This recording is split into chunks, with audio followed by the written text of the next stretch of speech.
This is the FNCS Global Championship.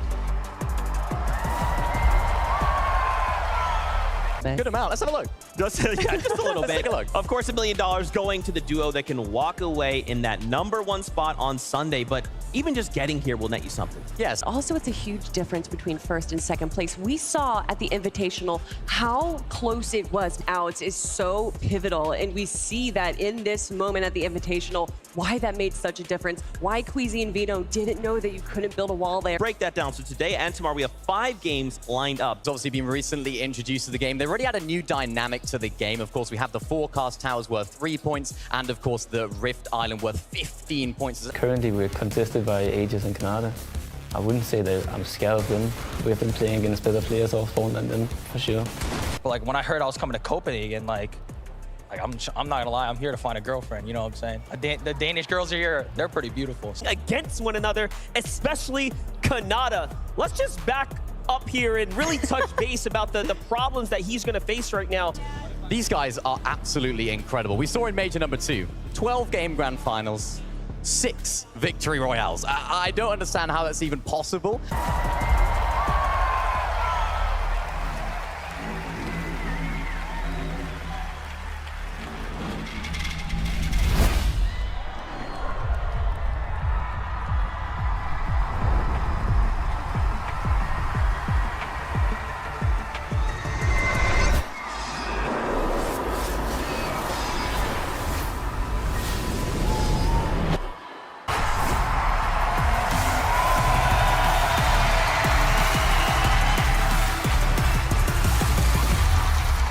FNCS Global Championship game #1 starts right now. And now Kanada's going for the push. Things are going to slow down. It's going to come down to everything. He gets the first tags. Can he get the follow-up here? Pressure's on. One more tag, and no! Kanada falls. Malabuka comes out on top. Want to let MK Papa go anytime soon. MK Papa already under too much pressure to deal. Of the game for them. Meanwhile, securing the island, Malabuka and Thomas HD. A huge gain here if you, of course, can secure this. Worth 15 points. Cammy and Seti went down early against Davis and Stain, and it was a fight we knew could happen, but many people didn't actually expect it to go down how it did. Big teams we're seeing here on the horizon. Tayson Mustache still alive. But here's a little early glimpse into the leaderboard so far in match #1, and Thomas Malabuka, they seem to be leading the charge. Very tough time for them. Indeed, Queasy playing for high ground right now. This is what we love about Queasy, but no, someone's gonna shut that dream down. For Strokey to possibly get knocked, no, instead it's gonna be King under pressure, and it's too much. Throughout this entire year.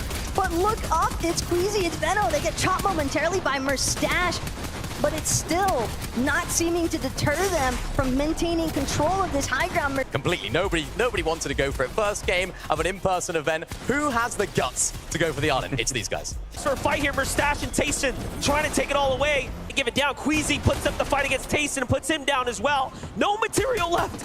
But they just need barely enough builds to actually connect it to the hill over this water where everyone else is trying to deal with it. Reet, though, alongside Ritual. If I'm Queasy, I'm going to be so confident having Veno on my side. It's going to come down to the siphon of whether or not I can get the conclusion, and Vino does. But getting here, fights for Strokey in the finish, and Vino wins the game. This is starting to look pretty familiar, Monster. Queasy and Veno striking first in game #1. A look at our standings. Everyone's doing the same thing. We are trying to go on the defensive. We don't want to make a mistake here in game #1. We would expect from his caliber of player, but I mean, he's crazy. He's going to be hopping in boxes as we get to have a little look at some of the highlights from them. Of course, Ritual putting on such a great show there as well. And again, this is what we talked about earlier. They're just able to pick up refresh. You can see Reet right now, 0 builds. He thrives in these environments. When he's got nothing, when he's down in the dirt, he can just pull something out of But what he did is incredible. The confidence that he has.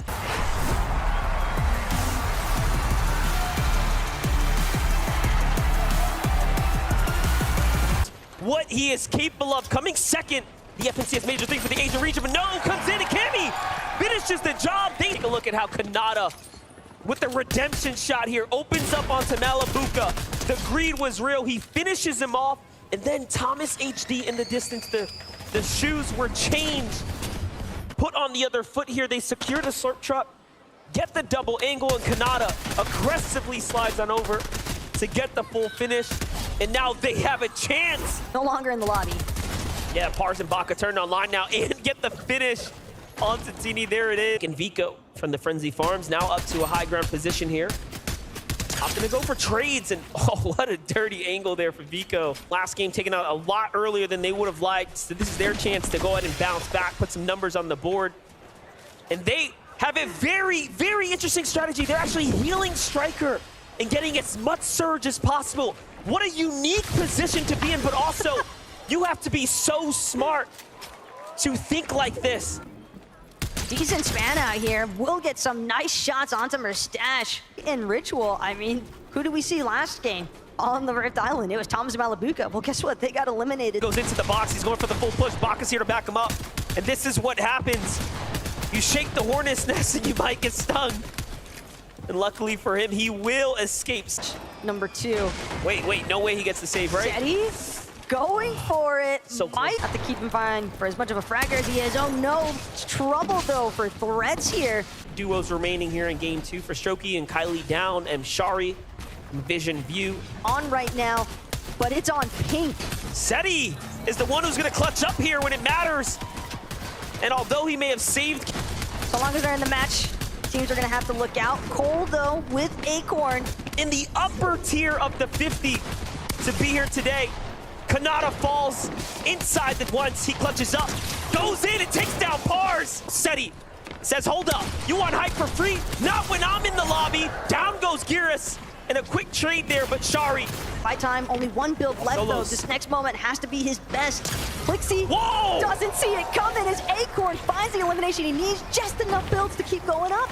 Absolutely clean elimination there. Shari now looking for it. They have 9 eliminations. Acorn goes all the way up.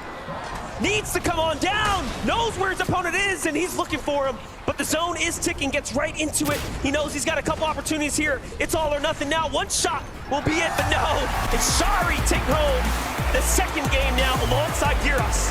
Seti nearly playing smartly there. That's the one. I'll come back to him in just a second, but just as a reminder, Sherry and Giras, and I'm sorry if I'm Shari if I'm mispronouncing the names. Something very similar from Baka and Pars in the last game, right? One of them dropping down to 1 HP, but it's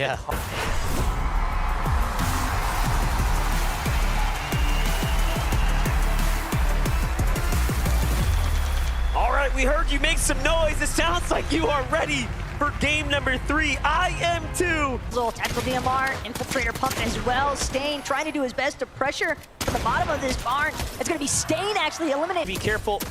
His teammate finds a little bit too, so Peppo goes in, fully boxes up. It's all going to come down to hitting the shots, and he does. Where that he can build off to actually scurry away and escape. But Cooper and Miro, they are relentless. They refuse to let this opportunity go. Heroics Thomas and Malabuka. They are up, they are standing, which means they have survived the drop clearly. They need the refresh off of Cold and Acorn. Acorn, Cold, but Cold gets him in the box and puts down the other as well. Their own. Oh, this is crazy. From the backside here, they find the tags and Vino's hurt. And this might be the new high ground. Probably the most that are alive at the moment. Trailing behind another team, and Paper's gonna fall there. Ash still up and kicking. Seti though with a massive. With the breach of shotgun, making sure no one's got a chance to breathe, but Larpax is still going. He's found 2. That's 11 eliminations for Larpax on the low. But NA takes the game. Acorn and Cole, the shrug. He's making it look like it's exactly his plan. It's just too easy. The best at what they do. And throughout this game, you know, we saw a couple of height changes between, you know, arguably the best height team in the world, Queasy and Venom. And then I was like, oh, look at this, Acorn and Cold. They're on the low ground. That's exactly where they thrive. And then remember, we're trying to end the day in the top 25, go straight through to Sunday. actually towards that castle split, they were based up on top of it, and I was like, wow. Day. You talk about this being a roller coaster. I feel like so many things happened in this game. I mean, we saw Hydra by himself take Rift Island uncontested. At one point he was getting shot, and I was thinking, oh yeah, they're gonna jump, they can tell. Nope, 15 points. Why do you think you're not playing the best yet? Game 1 we played well. Game 2, there was a minor error making the whole game go to waste. But then Game 3, obviously, contested by Acorn. He was already qualified in 2 games, so he dedicated Game 3 to grief us. So I think he'll continue to do that for Game 4 and Game 5, but that's what happened so far. Are you thinking you can grief back then? How are you going to respond to this? Because you're not the kind of guy who's going to back down in a fight. I mean, at this point, they're qualified, so no matter what we do, they're through to the next round anyways. So it's more so a thing where we've got to let go of the grudge and just focus on ourselves for now.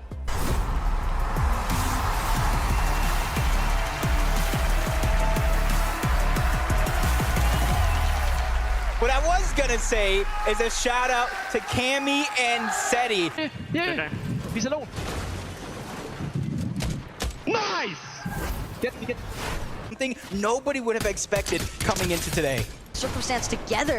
So maybe here in game number 4, seems as though Threats is on a mission. So they're just dipping. They're getting out of there. Of course, getting inside the territory of Camry and Seti as well. They don't want anything to do with it. They want to make sure they're avoiding fights as much as possible. And Cammy and Seti, and he's out for redemption here as Mustache in another 1v1. He takes out Oak, is trying to keep managing to put himself into that safety net threshold. But he's looking to challenge for more. Fortunate stuff there, doesn't take them quite as far as they were hoping for, and now with that sound going off, seems as though teams on the hill have definitely taken. Oh, a beautiful shot though from King. Say it could be a roller coaster of emotions. We're going up mountains, we're going across rivers. Anything can happen here, and they get into the box. Duke's being forced back. A lot of damage is there. He's gonna get knocked. It's all up to Edgy, and their run comes to an end. Don't want to leave it up to a probity. Don't want to leave it up to the judges. As you see another replay. Oh my gosh, what did we just witness from King? Does he go back to back? There is no way. This man is on fire. As they keep trying to make their way forward. Look at Cammy and Seti though, all the way at the very top of Eclipse's state. Nico, one of the more aggressively skilled players, and forget on top of the world when it comes to Fortnite. They're going astronomical, building off of the moon towards relentless retreat for now. But I wonder if anybody realizes just how far up Cammy and Seti are. Vico, he needed a refresh instead. He'll find himself waiting for game number 5 to begin. As Seti, Cammy, we see Seti up so right now. Lobby full of duos, Queasy and Vino. Again, these guys are impressive, consistently finding a way to go for that high ground. Just a test here, just like in the first game, they're looking to hold on to it, get that victory royale. Another elimination being found by could qualify them to Championship Sunday, but the fight continues. Golden Acorn just trying to tear everybody down. Their spot here in Major 2, but they don't want just the spot, they want to take over. Thomas finds another elimination, taking down Seti. Now the high ground has changed, and they're trying to keep it for themselves. Acorn gets sniped out of the situation. Sphinx and Pollo drop them into the palm of their hands, but a nice shot's going to be traded off. But it down onto Thomas, and they take the game. NA on top, thanks to Pollo and Sphinx. What a massive comeback, though, from Pollo and Sphinx. I mean, 12 eliminations. Got to give the positional advantage there 100% to Thomas, HD, and Malabuka, right? High ground is usually what wins games in Fortnite, but the shots, like you mentioned, I mean, it's just too clean. And usually, I give my respect to Acorn and Cold, because usually they're so good. And they just went on and did it, Vivid. Yeah, absolutely incredible stuff. Now we get the opportunity to look at the standings. Acorn and Cold, they're pulling away with their lead. Still in first place, but Queasy and Veno also managed to hold on to second place. And yeah, I mean, listen, when you go up for high ground right, we saw them, they had to go ahead and contest the high ground right when they got the eliminations. It takes a lot of materials to go ahead and actually build up there. You have to make sure that all of your builds kind of stay supported and stuff like that. So that's probably why they were out of materials. And then not to mention Pollo and Sphinx just picking up so many eliminations. HD, probably one of the best snipers in the world. Then I kind of flash back to mid-game. I want to just quickly highlight King with 2 of the back-to-back most disgusting snipes we've seen today. Right, you know, we all think back to the World Cup times, right, when he eliminated Tfue, we were all hyped thinking, you were nervous, this Argentinian kid taking out Tfue, right? Here again today. We expect Thomas HD to be the sniper machine. King sitting everybody down. Now let's talk about the clutch that is necessary for teams that are in the bubble.